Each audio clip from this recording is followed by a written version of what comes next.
Asheville School is celebrating a milestone this year. 50 years ago, the school admitted its first black students. Tonight, News 13's Justin Hinton talks to a member of that class who shares the ups and downs of making history. Memories of being a student at Asheville School flood Gil Prince's mind, especially those on the court. We'd build our defense around trapping people in the dead spots. And that's my ball. But it took a while for him to get to that point. After graduating in 1971, he didn't return until the early 90s. I didn't think I was ever coming back, let alone having me. Well, you said, what, 20 years? 20 years I stayed away, yeah. And why? I think because when I left here, I felt angry and confused. I didn't really understand where I fit in the world, and I blamed the school for that. His admission letter came in 1967, making him the first of 3 black students to ever walk the halls of Asheville School. It was the brainchild of Ann Forsyth, who wanted to integrate private schools in the South through the Stouffer Foundation, her main focus to benefit white Southern elites. Rather than feel used, I actually felt pressure that I was carrying expectations of an entire group of people, an entire race of people, not to be too grandiose, but we were carrying that on our shoulders.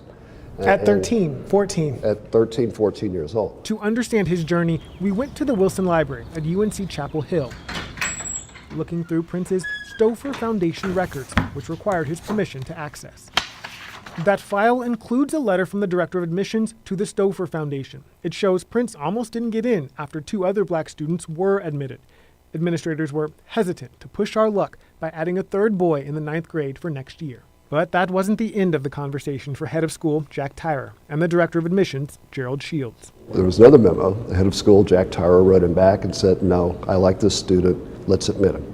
And that's how I got here. Gil Prince has done so many things since he's been a part of this family. Tyrer died 2 days before we spoke with Prince. He was 90.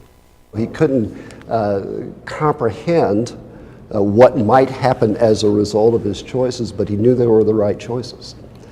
And he's been an important part of my life since then. Though the right choice, it wasn't always easy for Prince. Someone spit on him his 2nd day on campus. That's correct. He also pointed out his freshman dorm room. Someone booby-trapped it to make a light fixture fall on his head. Just by happenstance, I was going in my room and someone in the hall called me for something, and I let the door shut. And spared in a flash. A letter, handwritten by Prince's advisor, seemed to capture the essence of what was taking place. Gil is facing the usual problems any teenager faces, trying to find out who he is, gain confidence in himself, etc. But in addition, being a black student in a white boarding school complicates matters for him. Much of his energy is going into dealing with these complications, and I think this is the main reason he is not attaining the academic level at which he is capable. But he'd eventually turn things around, becoming the valedictorian, captain on the football team, a choir member, basketball player, a member of student council. All of it helping to pave the way for those who came next, like Greg Morris, part of the next year's class. I think that many of those who had hostile feelings had already taken those hostile feelings out on them, and by the time I arrived here, it was less overt. Prince and Morris are now both trustees. And you know most of the kids on campus? And many different faces fill the halls of Asheville School.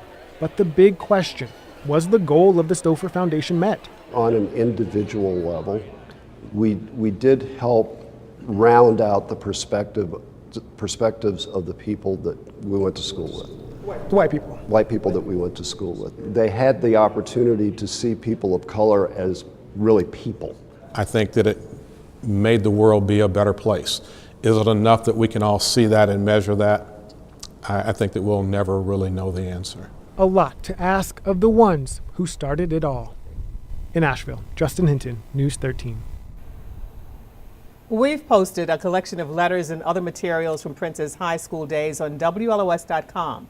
They are part of that file that won't be available to the public until 2049. There are also pictures of his time at Asheville School, plus full interviews with both him and Greg Morris. Just search 50 years later. Fascinating story. Yes, and they did pave the way for a lot of other minorities. I'm sure they did.